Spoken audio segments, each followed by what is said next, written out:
Okay, can you hear me? Welcome to Dr. Fu Wai's keynote. This is the first keynote of the 10th day of the Psychology of Global Crisis Conference. I'm Yasuhiro Igarashi from Yamano College of Aesthetics in Japan. I will moderate this important session with Dr. Robert Beshara from Northern New Mexico College in USA. Dr. Fu Wai is a professor of counseling and psychology program of Hong Kong Shuyang University. He wrote extensively about counseling psychology, clinical psychology, Lacan, history of psychology, and critical psychology, both in Chinese and English. He is one of the leading scholars in the critical psychology movement in East Asia. The title of the keynote is The Mask as the Simulacra, rereading Jean Baudrillard at the time of the pandemic is not really taking place. So now, please join to virtual welcome Dr. Fu Wai.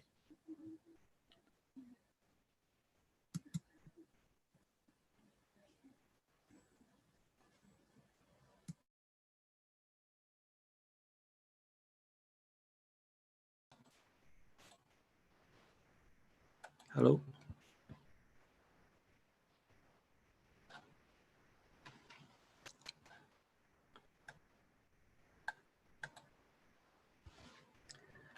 Good morning, everybody. Thank you very much for organizing this conference, which is timely and necessary. And as you know, any place in the world are in crisis.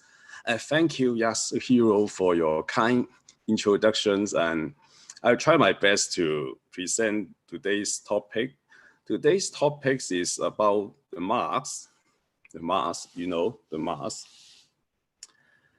The mask is becoming a symbol, not only a symbol for protecting one from the virus, but it's also a symbol of oppression and repressions and protest.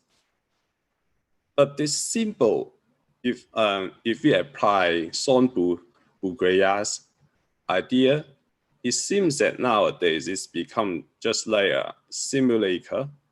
And the simulacra which lead to the hyperreality that, what is hyperreality then?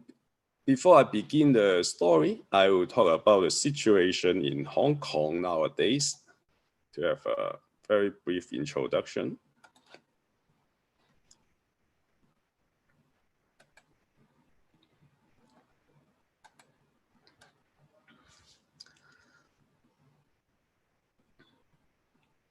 So this presentation, first of all, is dedicated to those who died or suffered from the coronavirus pandemic, suppression, oppression in Hong Kong and different parts of the world.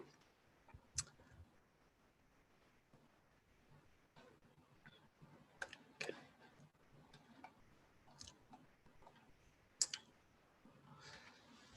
So according to Gabriel Marcus in his novel 100 Years of Solitude, he said it was the last that remained of the past whose annihilation has not taken place because it was still in the process of annihilation, consuming itself from within, ending at every moment, but never ending its ending. So the situation of crisis in Hong Kong is actually, and sadly, is a reflection of this cold annihilation. It seems that it doesn't take place since the Hanover in 1997, but actually it's always a continuing process that no one thinks that there should be an end point because it seems that it's a continuous movement. But very recently that suddenly there is a decision from mainland China that the national security law should be implemented in Hong Kong as well. So this leads to a very huge protest recently. But before we go on the presentation, let's see how the organization of today's talks. So we'll talk briefly about what is happening before the pandemic situation in Hong Kong. What is happening in the pandemic situation and how Baudrillard's ideas are relevant to I won't say to come up with a solution, but how can his ideas share some interesting insights to let us understanding our situation. So before I move on to talk about the pandemic, it seems to Hong Kong people that pandemic is just part of the hardship since last year. And it's already not only a pandemic, not only a coronavirus or not only COVID-19, but it's incorporated in every aspects in Hong Kong situation. So for example, this is yesterday's news.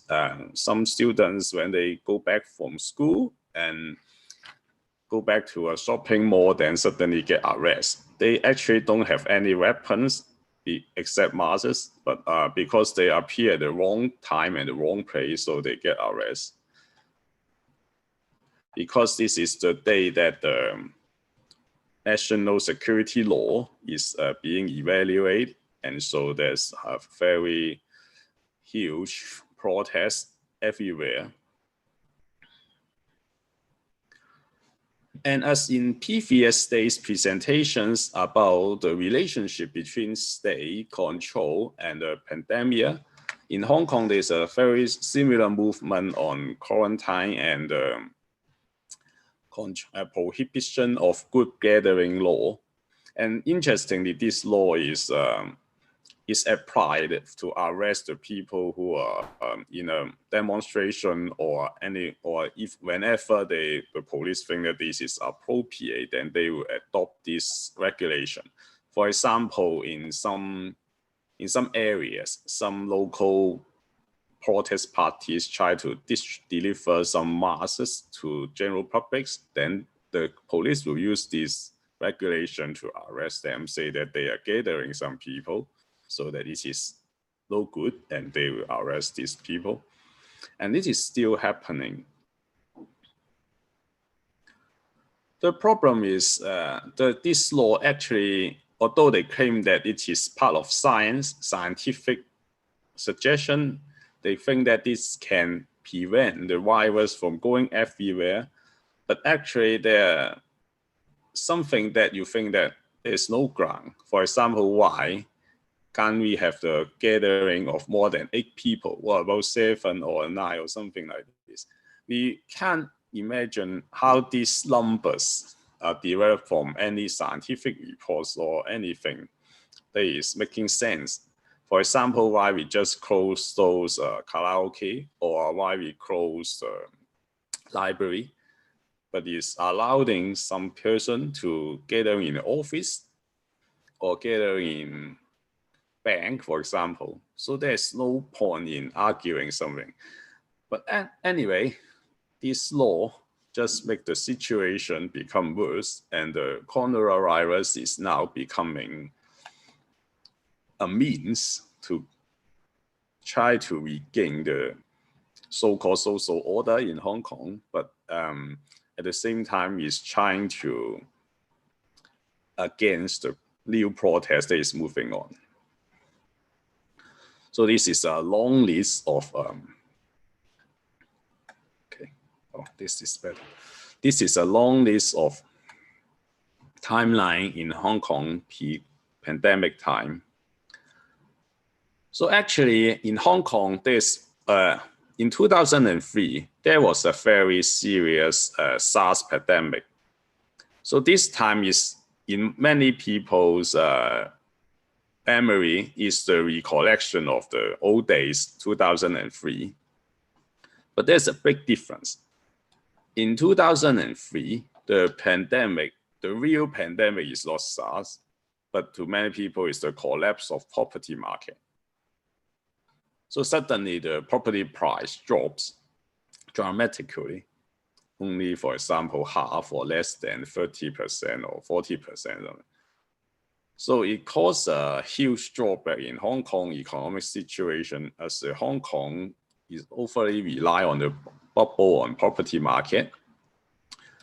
So in this situation, the Chinese government and Hong Kong government make the deal to sign the closer economic partnership arrangement To make it simple, that means that Chinese capital can go freely to Hong Kong, and Hong Kong capital, in theory, can also go freely in China market. In theory, okay, on paper it is. But of course, the result is that the influx of those capitals lead to the huge bubbles of the property market again, up to the ridiculous level. And hardship and inequality becomes so serious that in Hong Kong in 2014, have a 3-month protest, we call it umbrella movement. At that time, the umbrella movement is mainly restricted to a central business area, and not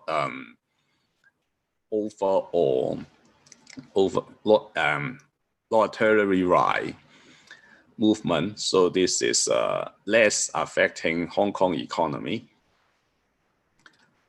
But this time, since 2019, since last June, there was a huge demonstration against extradition law. And since then, major conflict occurs between Hong Kong public who are protesters and between the police. And since July 21, there's a mysterious gang violence. So some so-called villagers try to attack the people taking MTR. They claim that these people are protesters, so they have the right to beat them, to hurt them, or to even kill them maybe. But the police station is just less than 1 kilometer, very close to the MTR station, but the police force arrived only an hour after this. It's just a hands-off attitude. And since then, situation become worse and worse. For example, the major arrest in the MTR station in August 31, and there are many stories about people disappearing, but of course, no one can prove it. What we can see is just what we know is just the increasing number of other suicide, for example, jumping from building or drowning in the sea. But we don't know what's happening, and we can't explain why suddenly we have so high suicidal case numbers. And usually we bring that to the academic bring that is because the social situation is so worse that many people get depression or something.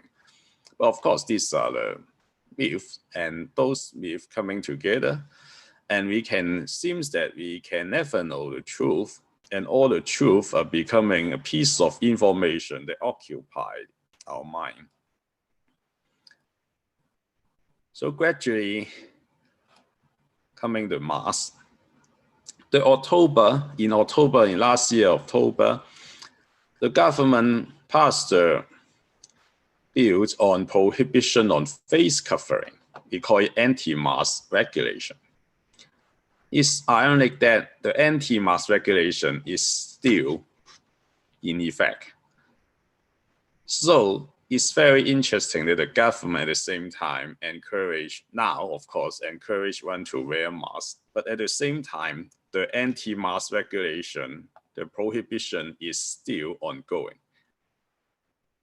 So that means that this law is a very strange phenomena, and actually this law is one of the most strange law in the history of Hong Kong.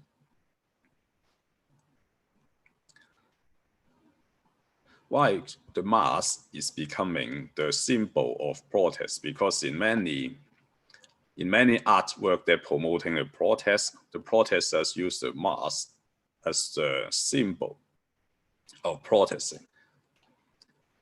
The reason for wearing masks is very simple. It's because the police is using tear gas or pepper gas, pepper bomb, for example. So people need to have the mask in order to take a protest. And frog is becoming the symbol of this of the protest, because frog is the shape of Hong Kong Island. So the nickname of Hong Kong is the frog. So the frog now is just becoming a symbol of protest. So eventually there's a huge fight in the university, for example, Chinese University and Hong Kong Polytechnic University. But interestingly, when Donald Trump's agreed, and when the United States passed the Hong Kong Human Rights and Democracy Act in the November 20, situation suddenly in Hong Kong suddenly changed in an unexpected manner, because previously there was a huge movement and the government tried to persuade Hong Kong people to cancel the district council elections on the ground of safety or ground of violence, etc. But since the passing of the law, then the election is just going. So the aftermath of this is that majority of the seats in this district council elections previously come to the pro-government camp, only very few come to the pro-democracy camp. Now, suddenly the pro-democracy camps increase a lot. The seats increase for threefold. And the pro-government camp just remain very few seats, and mostly in rural islands and villages in the outlying islands. But majority of Hong Kong is now, the district councils is actually controlled by the democratic legislators. But this is not the happy ending, because later the district council's budget is reduced, and this district council remains only a consultation agency that don't have any rights to make a bill or make a law.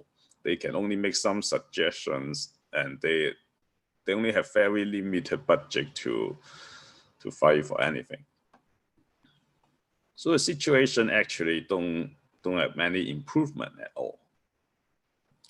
So we are talking about the situation before the pandemic. And the mask in the artwork of protesters in Hong Kong is always have a positive connotation. Different types of masks, N95 or normal masks, or even a surgery mask and etc. They use all kinds of masks to protect themselves. And you can see that this is adopting the ideas from the very famous picture from Eugène Delacroix, La liberté qui donne le papier. So this is a very famous picture in Hong Kong. It's widely circulated among the so-called protesters, and you can still see it in some shops or restaurants that is pro-protesters, and they will make it as a sign to claim that they are pro-protesters. Now we can talk about Baudrillard a little bit. In my opinion, Baudrillard is not a philosopher. To me, he seems to be a prophet. The idea of prophet is that what he's talking about is not understood at that time. Sometimes it happens, then people know that, oh, he has already said something like this. But the problem is he usually don't offer any solution. So this is a typical feature of a prophet. So this French, we usually categorize him as a postmodernist thinker or that sort of. But to me, he's a very interesting figure is that he never attempt to have a theory. He has many ideas for sharing, and he invents some new terms, terminologies in some essays. But if you look clearly, he did not offer any theories that is consistent, or did not offer any structures that you can follow on. But anyway, his ideas is always challenging and interesting. So today's conference is about psychology of global crisis. So what is the meaning of crisis? According to Baudrillard, he always cites Karl Marx when he is talking about crisis. In 1977, in his work,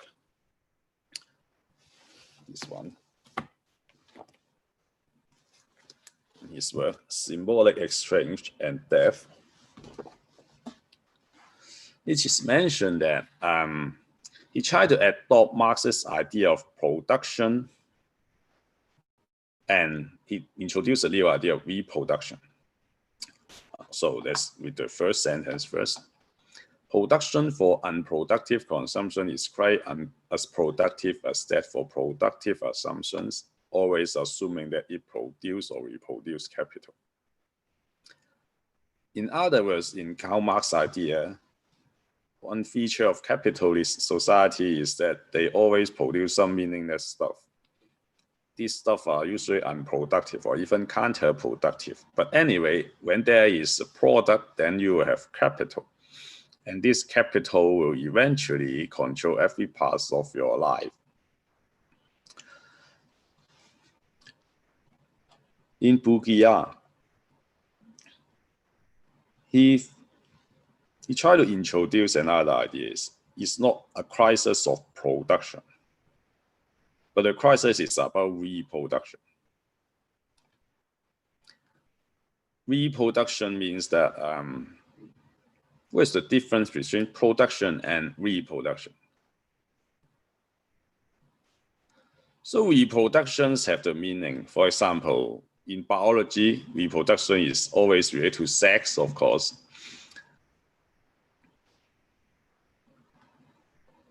But nowadays, when we think about production, so any products, usually we sell a products and we find a very beautiful lady to sell the products. And very often we have the implication of adopting sex imageries to sell some products. Actually, it's irrelevant to the product at all, but we use this idea. But more than that, reproduction is not only about production of things, but meaning that the production is becoming meaningless. It's just a copycat of the previous stuff. So once we invent something, then we reproduce it until the society is full of all this meaningless stuff, and not only about stuff, but also about ideas and about truth. So information is too much that this kind of information then gradually become simulacra. Simulacrum will then be becoming what we call hyperreality when we experiencing the crisis. So in Baudrillard's terms, this crisis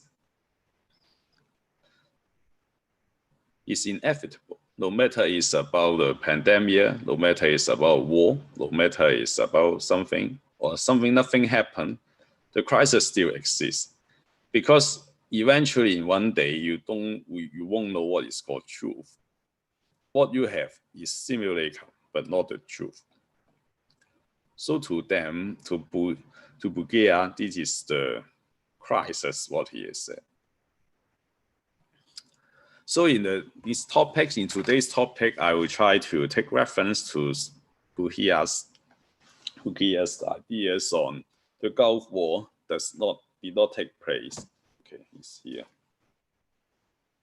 So it's tiny little book here. The Gulf War did not take place. Okay. So this tiny book is having 3 essays written before, during the war, and after the Gulf War in 1991. So before the war, Baudrillard tried to argue that the Gulf War did not take place and will not take place. Oh, it will not take place, sorry. Then during the war, he asked, is it really taking place? So eventually, he argued that the war did not take place. So this 3 stage actually resembles what is experiencing in the pandemic situation, particularly in Hong Kong and in China.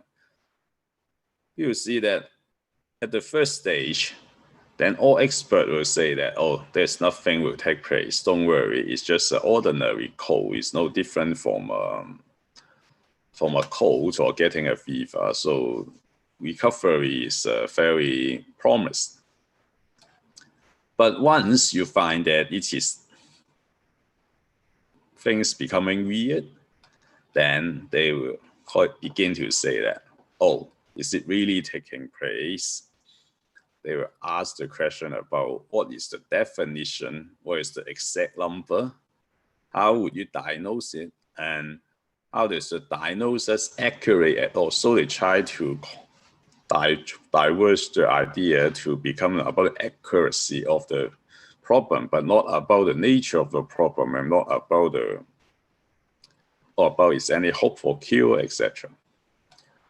Then eventually we may come to the next phrase that the Gulf War did not take place.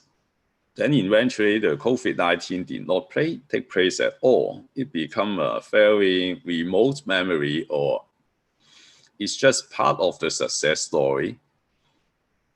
So the nature of the crisis suddenly become the nature of success story and becoming a foundation of the future narratives of harmony, of stability, and of prosperity.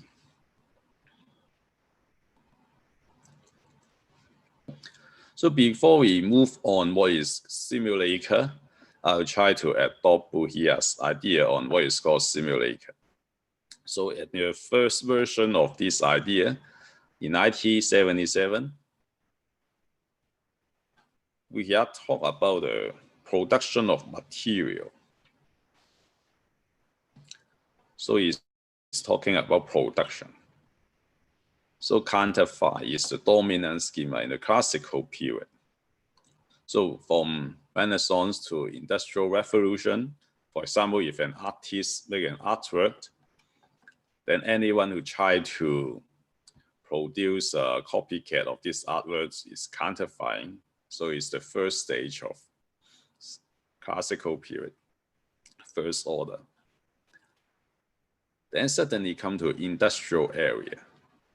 Artworks can be reproduced.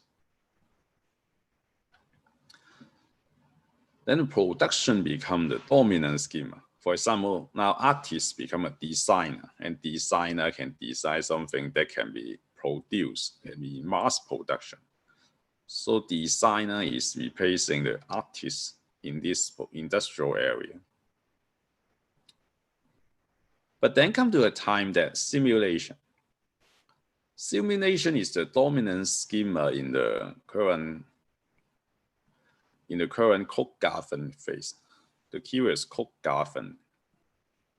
What is simulation? So imagine you are playing the online game. So online game we can regard as a simulation, of course. But what about life itself becoming an online game?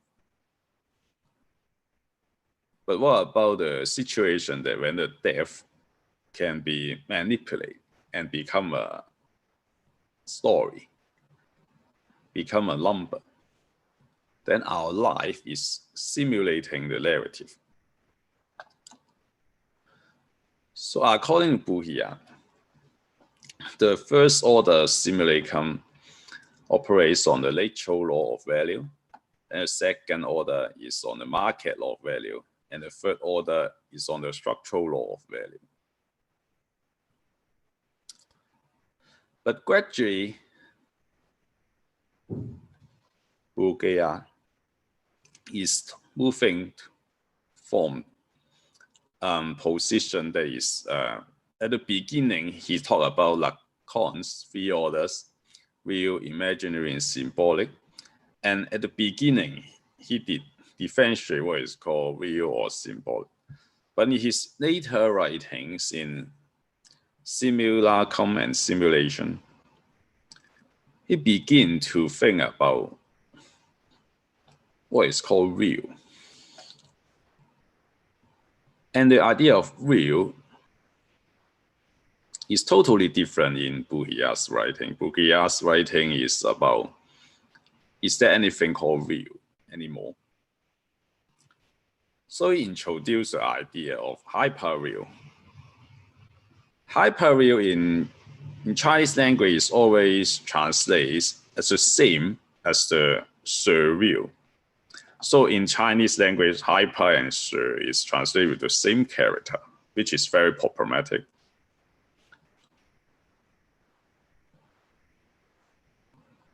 So many people in Chinese circle, at least, or in Asian circle, think that hyperreal is something that is realer, is even more real than real.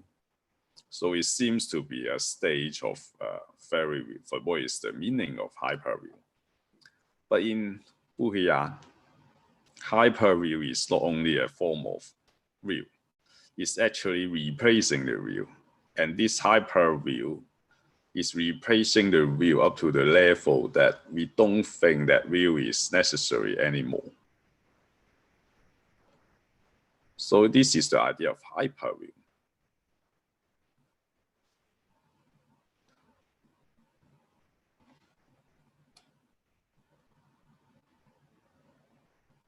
So making the real becoming virtual is the main idea in hyperreality.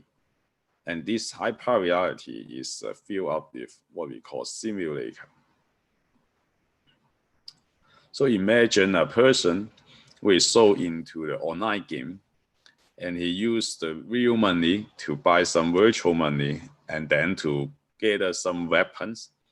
And suddenly, of course, it's virtual weapons. And suddenly these virtual weapons disappear. In Hong Kong, there are many cases that the students will try to suicide because they lost their most important virtual weapon. So to us, it seems that, oh, it doesn't make sense at all because those virtual weapons are virtual and it's just a game. But if we think clearly, in Baudrillard's terms, this is not a game anymore. It's real, and this is hyperreal. So if you are a soldier in the game, then you are really a soldier, and you are a hyperreal soldier, actually. So what is called normal and ordinary is not so important at all. So that's why what we call hyperreal is not just an extra of the reality, but a sense that it is replacing our reality, and we think that it is no room for doubting it. Baudrillard tried to summarize what is the formation of simulacra in terms of image. And he found that image can use as the following step by step. So the first step is the reflection of a reality. So we believe that the image is part of the reality at least. So in this stage, people will believe that the image is real. But gradually, image can lie, tell lies. One day you will find that the image will tell you some stories that never happened. The image will delicious a profound reality. For example, this is the Chinese government's Chinese New Year festival in a TV show. In this TV show, the image is very evident that there's a very powerful, very cheerful event. This is a very good year, and the country is very strong, etc. But isn't it denatures the profound reality that there's a crisis going on and something is really happening? But Baudrillard eventually said there's another stage. It marks the absence of profound reality. For example, the science of the mass. we have heard about many news reportings about the effectiveness of the mask. Some will say that it's not effective at all. Some will say that it's slightly better than nothing. Some say that it's highly effective. But actually, eventually we'll find that we know nothing about it. We don't know if this can really provide any protection at all. But we just can't accept that we don't have the absence of scientific knowledge. We are so abhorred about this, and so we try to find some ways to mask the absence of the profound reality. But what Baudrillard try to say that the last stage is the simulacrum. Simulacrum is how about there's no relation to reality whatsoever. It's just its own pure simulacrum. So take an example. In Eastern Asia, in Eastern Asia, there's practice, particularly in Chinese culture, China, or in Taiwan, in Hong Kong, Macau, there's a practice called oldie stuff. We call it 長輩圖. So this oldie stuff is usually the background is the sky or the sea or the river, some flowers, or sometimes we have Buddhist intonation, for example, having a lotus here. So we add something here like this, for example, good morning, wish you happy. So this kind of all this stuff will circulate around. So some people will try to add some words to it to circulate this knowledge, so-called knowledge around all these people, all this community. For example,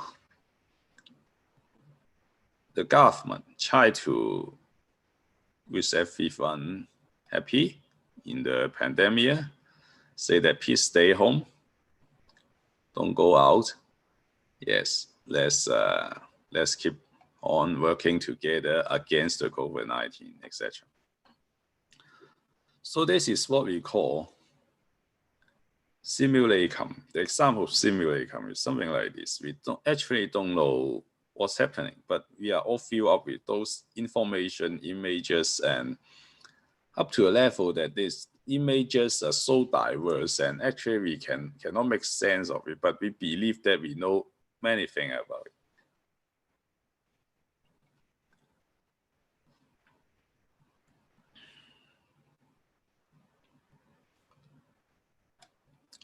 So since the December, there's already some reporters trying to uncover the case that there is something going on in Wuhan already. So in December, there's a news reporting in Hong Kong. Some Hong Kong reporters try to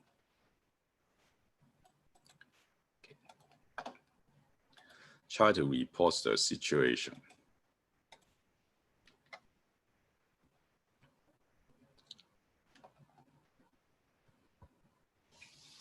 The character is in Chinese. 北武漢華南海鮮市場星期二照常營業，大部分商戶。So in case you don't know Chinese, I just elaborate a bit. So the reporter going to the wet market in Wuhan and finding some are wearing masks, but mostly do not wear any masks. Some are wearing masks because there are already some news that there's something happening. So it's the late December.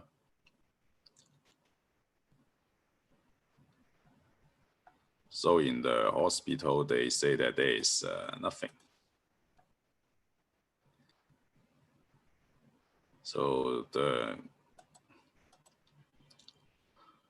official announcement is that this is not a pandemic. It's not effective, and it's not infective, and it's not very different from normal cases of virus.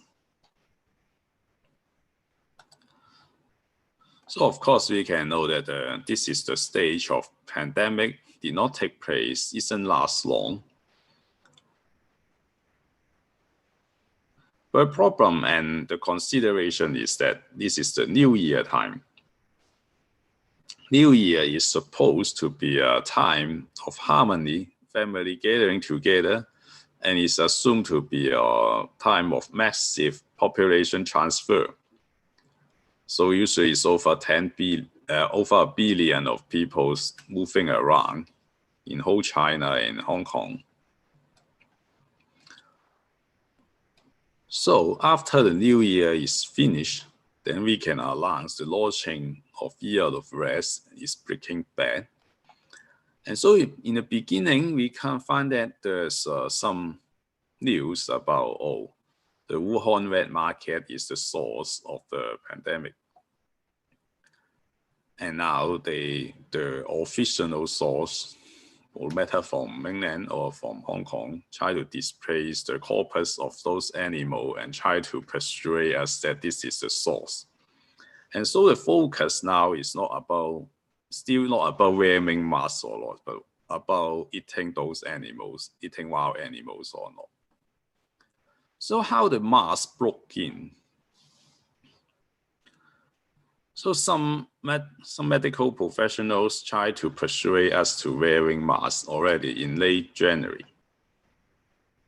So in mainland China, the cross-border command for Wuhan is directed in 23rd of January. Why this happened is that a senior Chinese health officer was affected and he lives in Beijing. So to play safe, this cross-border command is implemented. So after some efforts, so the official name of Wuhan coronavirus is now becoming COVID-19, as we have been using in this conference. And gradually we find that there is a shortage of masks because in China, they require people to wear a mask every day. So mask is suddenly out of stock. And interestingly, some so-called medical reports suddenly reveals that, the mask is not necessary. The mask can't give you much protection.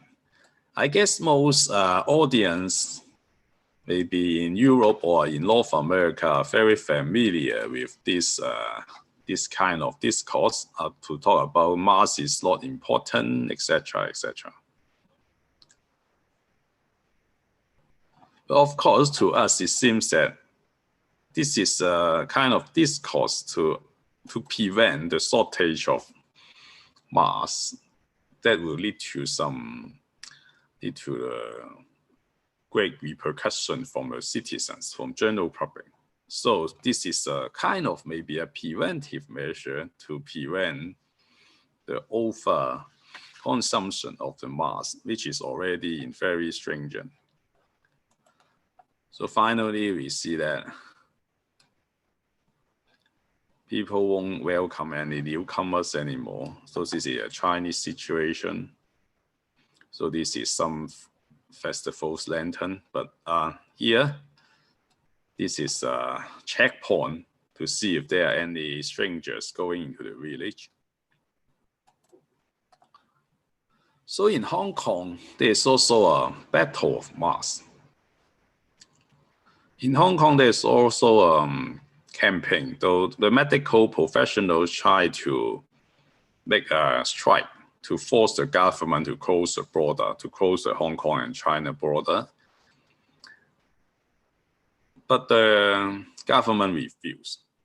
Then suddenly the Labor Association called off the strike movement and go back to normal. Then the hospital authorities say that, we will keep we reserve the right for disciplinary actions. And then we will come to the reporting that the stock and the quality of masks adopted for the medical professionals keep on reducing and now beginning to say that, you need to reuse it or use a lower quality one. And they even some blaming from the government official or hospital authority to bring the medical practitioners, say that they raising the mask. So eventually, the Closed Border Act was passed after mainland China closed the border for fear that those who come from overseas will lead to internal infections in mainland China. So the mask itself becoming a symbol of protection, protect us from virus. We say that usually we say that you can't make it by your own. You must not take it off, and you can't reuse it. And eventually, owning a mask becoming a best currency in Hong Kong. The mask at its heyday, for example, mask from Indonesia or from Bangladesh will cost you about 40 euro for 50 masks. If you are buying from Japan or from American, then it's about 700 Hong Kong dollars, which is around 70 euro or around 100 US something. So now in the WhatsApp group, it begins some meaningless message in image to say that, okay, I read it now. If you just have one stock of masks, then you are very poor. If you have 2 to 4 boxes, then you are still grassroots. If you have 5 to 10 boxes, you are bulky or yeast. If you have 10 to 30 boxes, you are rich. If you have 30 or above, you are extremely rich, and you should be proud of it. So now the mask is becoming a symbol for showing off. And of course, those who are poor and those who are receiving, those who are oppressed in the society is not able to access to these masses. And the masses is representing the social inequality nowadays. So until very recently, the government did nothing to increase the stock or availability of the mask, until suddenly the government claimed that they are asking for some companies to make some reusable masks which is filled up with nanotechnology. Well, it's just a cloth with some lining inside, but don't know who know that it is reusable or not. But actually, they think that this is a new protection for citizens. But at the same time, the government tried to reduce the number of stocks of the masks. So so the government spent a lot to try to increase the number of masks to about 45 million per month. Actually, it's much more than necessary for Hong Kong population. At the same time, those companies who are coming from pro-protesters will be banned. So for example, this one, it is the yellow one. You can imagine it's from protesters in Hong Kong. So the protesters say that this is not made in China. Because it's made in Taiwan, but the government say that if this is made in Taiwan, then the label can be not made in China. So they use a kind of commodity ordinance, something like this, to stop it from circulating in Hong Kong market. So the meaning of the mask is always changing, and it's always a floating one. But the mask is hiding up social equality, and it's lighting up the ongoing protests. And gradually we find that what is called information is becoming simulacra, and the truth, while we thought that it was very clear, is now becoming a myth or a story. So for example,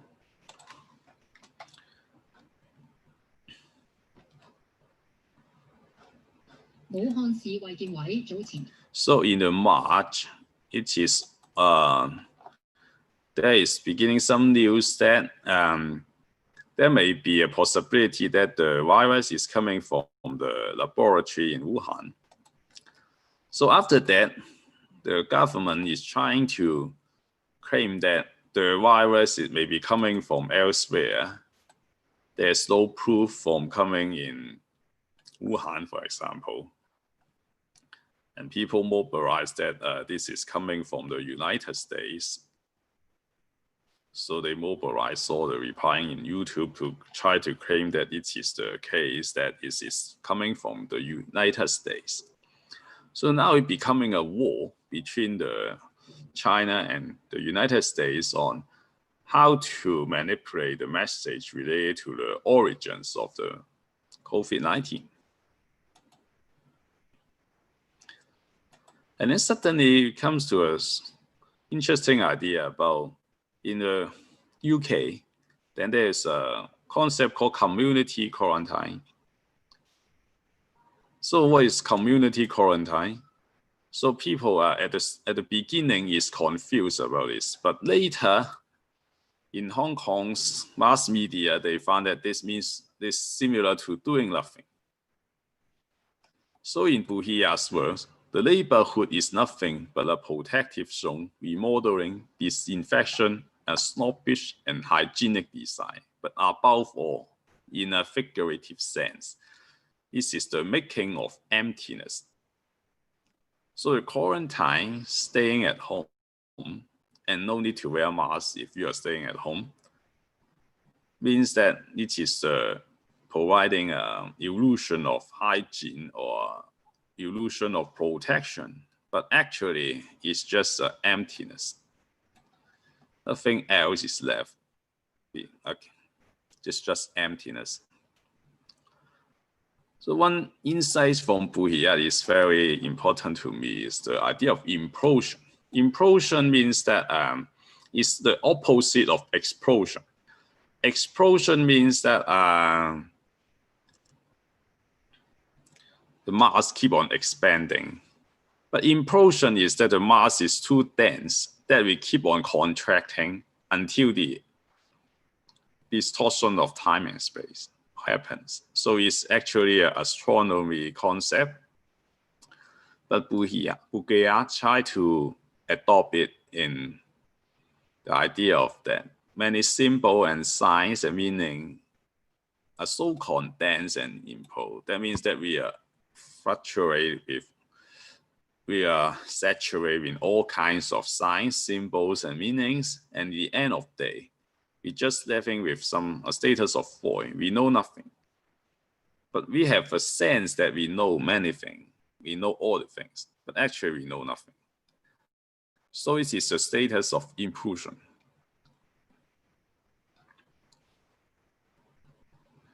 So actually, Buhiya don't provide any psychology of global crisis. Actually, he's anti-psychiatry and anti-psychology, to be frank. And he did not offer any solution, of course. We don't know what can we do.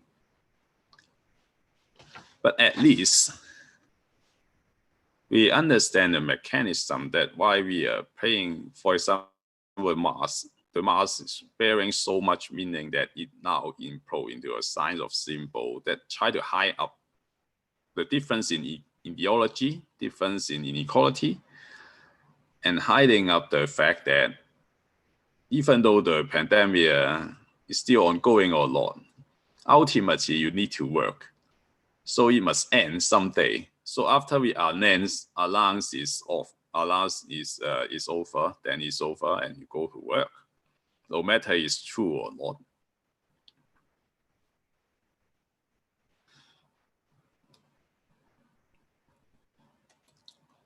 So finally, is the stage of pandemic did not take place. The recent assembly in the Chinese National Assembly, the agenda of the meeting does not include anything. related to the pandemic? Nothing. Also, it does not mention anything related to how to boost the economy in the pandemic, as if the pandemic doesn't exist at all. But one thing is just happening is that they try to introduce a new national security law. So in the early promise in 1997, they claimed that any laws happens in mainland China is not directly transferable to Hong Kong. So Hong Kong has its own law. So Hong Kong is a special administrative zone. But now these security bills trying to extend and try to reinterpret this as the government had the right to implement any security-related law and have a direct agency that can have the power to do something in Hong Kong. So this is even worse than anti-extradition law. So there are now news to say that, oh, the coronavirus is so bad and the social protest is so bad that we need to do something. This is just what Baudrillard, this prophet, said in 1981. He no longer runs the risk of dying since he is already dead. This is the secret of security, like a stick under cellophane to surround you with sarcophagus in order to prevent you from dying. So this is the situation in Hong Kong. So this is the moment while I'm presenting that is day one of the law is becoming passed, and no one knows the future and no one knows what will be in the future. But let's end my presentation with this picture. This is a picture from a student to talking about her own idea about what's happening recently. She thinks that things are going badly and the umbrella is going nowhere. But I try to tell her that the umbrella is not a simulacra, it's real. It lives in your mind and your memory. So this is the end of my presentation. Thank you so much. And we'll go to the Q&A section if you don't mind.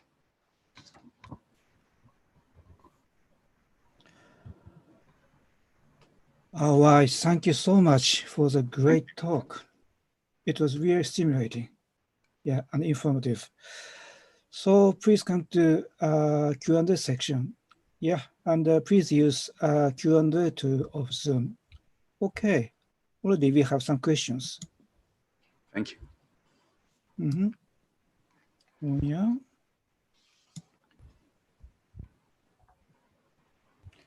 Yeah. Woba, do you have questions? There are so many already. Yeah, I could jump in before we read some of the questions. Thank you very much, Fu Wai, for this wonderful presentation. It actually brought to mind another presentation from the conference. I don't know if you saw it or not, by Clint Burnham, which was titled, "Does the Coronavirus Have an Unconscious?" Yeah. And he basically framed the coronavirus kind of similar to the split subject. So you can think of the coronavirus almost like having an ego and an unconscious. So there's an actual coronavirus that physically infects people, but there's a virtual coronavirus that virtually infects people, right? And so that's interesting to think about as well in terms of simulation. The other thing that came to mind as well was that the mask is not only a signifier that's ambiguous and paradoxical, it's also like an objet pétillant that causes our desire, and in many cases could even make people anxious, right? And especially in the case of it being a symbol of protest, where you don't know, the identity of the protester.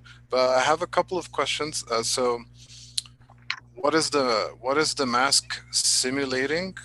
And given what you talked about in terms of the crisis of reproduction, what is being reproduced with COVID-19?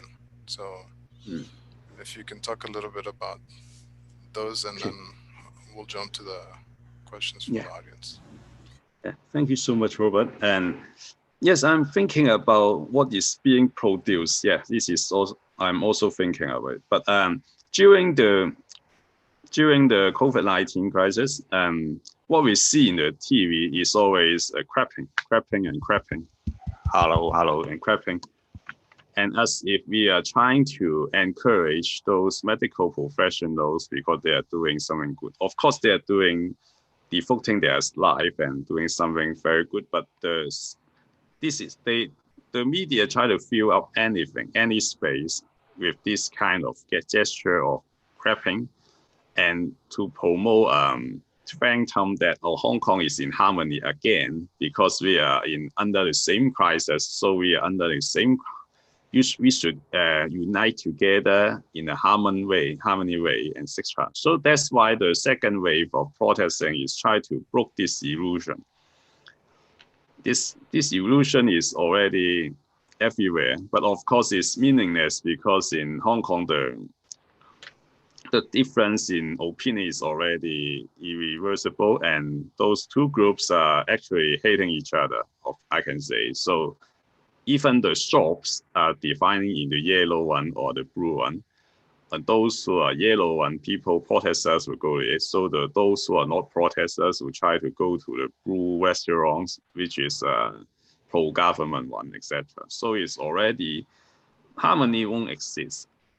And so that's why the government is promoting another production of reality is about, okay, the pandemic will end soon. So let's work together to, it's not American be great again, but the same idea is about, let's go back to the prosperity in post-SARS, post-2003 time. So we have a prosperity and very happy time, very harmony time, but actually this doesn't exist. It never exists. Hong Kong is always have a very high Gini index and is always notorious for inequality, low labor laws, and all kinds of low labor protection, low pension system, etc., etc. This so-called harmony and prosperous history never exists actually. But the pandemic is a good time for the government to try to induce I would say a fake recollection of the previous good old days. And this is what is happening now. And maybe I need to think more about your question because it's not an easy question and we have to think about the answer more. Thank you. For sure. Some of those comments are quite lengthy, so I actually copied them into Slack so you can take your time to respond to them there, if that's okay. Yes, do you have any question or comment? Yeah, by now we have two long applause, no questions, because Vice talkers so great. And I have a small questions. And in the abstract, you wrote, rereading Jean Baudrillard is not a way to look into psychological crisis and surely not to provide any solution for the crisis, but a way to debunking the production of simulacra of safety, stability, and prosperity that has never taken place. But I guess you try to suggest or imply to make change in psychology or psychologized world societies. I say, yeah. Yes, this is what I'm thinking. Thank you, Yas, for your question first. From reading Baudrillard, it seems to me that, of course, he's anti-psychiatry. He always thinks that psychiatry is a phantom because we have to prove that there is something we call it very harmony and very perfect humanity. Then we can go back to say that, this is psychiatry, something like this. But this doesn't happen at all. But in his idea about psychology, I think that what is in his idea of psychology is not something like psychologizing. I agree with Yas that this is about psychologize, try to make it as if it is only a problem in psychology. But what is psychology itself? I guess Baudrillard is already have an idea that he not only psychology, but in social science or as well, the ideas and truth is now becoming a piece of information or image for circulation. So image and circulation, image and words are grouping together and is disseminating very fast through smartphone or through WhatsApp or whatsoever. Now it becoming, every people is so overloaded about this, that this kind of overload information implode and become a void, that we feel so confused. But at the same time, we feel very secure because it seems that we have lots of information.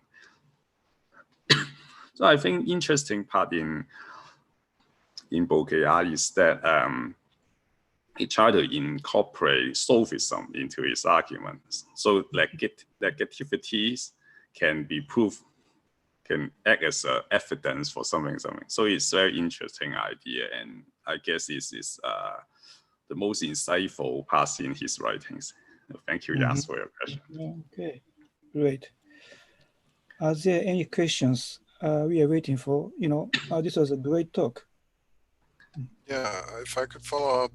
So going back to the three phases that you referred to earlier from Baudrillard, and I'm going to relate it to something that the U.S. Secretary of State said recently. So we can say that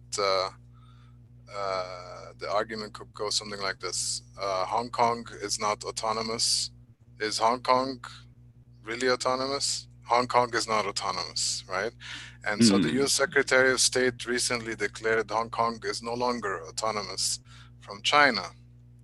His concern is not political. Of course, I don't think he really cares about the freedom of people in Hong Kong. It's more economic, because he literally said this new situation jeopardizes billions of dollars in trade.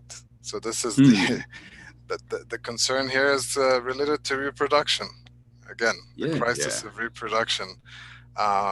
So if you can say something about this statement, and which is clearly a simulation, right? There's no empathy or compassion. It's more like following the three phases, right? Yes. Yeah, thank you, Robert. Yeah, I agree, because actually it's interesting that in the eyes of Chinese government, of course, Hong Kong is not autonomy area, is under the rule of Chinese government, but it's only a little bit differently from other provinces and other cities. So you can have some system that is a little bit different, but ultimately the Chinese government won't agree that this is an autonomous area. Of course, they won't explicitly say something like this. But it's interesting that in the idea of, I won't say Western, but at least in the United States idea, or in majority of Westerners' ideas, I guess, Hong Kong is a different place because of its different colonial history, etc., etc. So it should be having something different. So it's a kind of fantasy or imagination. Of course, this fantasy and imagination works quite well, not quite well, if in terms of economic growth of something, because Hong Kong is always a place for stock markets or property bubbles, etc., etc. It's perfect for those capitals to drop in and drop out, etc. It's a big casino anyway. But it seems to me that, in my opinion, maybe, unless the capitals try to decide to, we remove all the capitals from Hong Kong, or going to other areas like Singapore or in Tokyo, for example, like this, then unless the future is like this. Otherwise, if they insist to making some economic exchange with China, then this kind of statement is maybe just a symbolic act, or it's a piece of simulacra. Oh, yeah, maybe, as you said. Okay, we have one more new questions from Levin. Can you discuss about the philosophical debates happening in Hong Kong regarding the pandemic? Any thoughts? Philosophical debate. Wow. Yes. Let me think about it. Maybe it happens in psychology, maybe. I think in the field of psychology, there's two camps, maybe. One is trying to use all means to try to calm you down and say that to give some hopes that you can overcome this pandemic. But some psychologists now find that the pandemic is have an effect that defers the protest, the social protest. So the social protest was ongoing. Suddenly there's a pandemic. And then now, if the pandemic is over, then the natural consequence is that the protest will go on again because it's never end. But so the issue won't be solved by what is called trying to calm you down or trying to let you feel safe or feel hope. It doesn't help. So I guess this is the ongoing debate over this. And in Hong Kong, those in medical profession never doubt the meaning of the mask. They always emphasize wearing masks is ultimately very important, and they blame those who are not wearing the mask. But in the Western world, it's still a topic for a controversy about is wearing a mask really necessary or something. So we are still moving on this kind of arguments or discussion nowadays. Mm-hmm. How about Robert? Is it okay? Well, one thing, another thing that came to mind, I don't know if you're following the news in the US at all, but there was a recent, case of police brutality. George Floyd killed by a police officer, and of course, Minneapolis and other cities in the US, there are major protests, demonstrations, or riots, however way you want to describe it, and I've seen a lot of commentary on social media comparing the images to the situation in Hong Kong. And a lot of people are wondering whether these images are going to be framed as pro-democracy, like this is the discourse in the US about Hong Kong, or if it's going to be criminalized. So, for example, the president tweeted recently about these protesters as thugs, which is kind of a code word that's very racialized. So it's very interesting how we can project about Hong Kong being pro-democracy, and then why can't we see what's happening here as pro-democracy as well?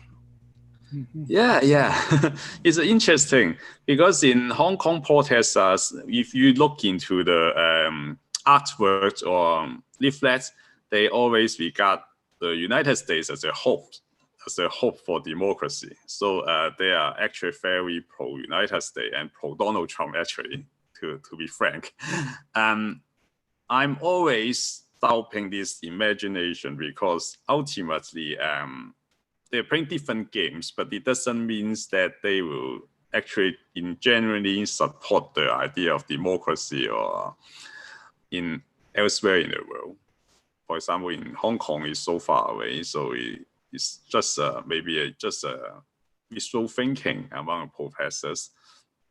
But the interesting comparison of the police brutality is happening in Hong Kong, and the news is widely circulated among the WhatsApp groups whatsoever about comparing, United States, the police can be punished, but in Hong Kong it's never the case.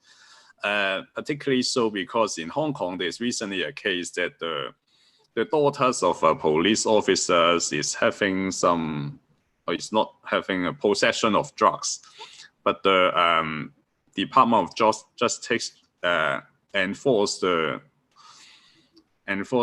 there should be no trial, just let them go. So it's a very huge comparison between these two cases, and you can see that that's why Hong Kong people are trying to make this case make a comparison to criticize the existing situation of Hong Kong. Okay, now our time is running out. It's okay, Wai? Yeah, we can continue this discussion on Slack. Okay. Yes. Okay. Thank you sure. very much. Yeah. Thank you so much. Thank you so much for Thank you the so much, Robert. Yeah. thought-provoking talk. I really enjoyed and learned. And Nice to thank meet you, you so much. thank you everyone who participated in this session. Well, thank you so much. Thank you. Thank you so much. Thank you. Thank you for Please your continue. questions. Yeah. Thank you Sure. so much. Thank you.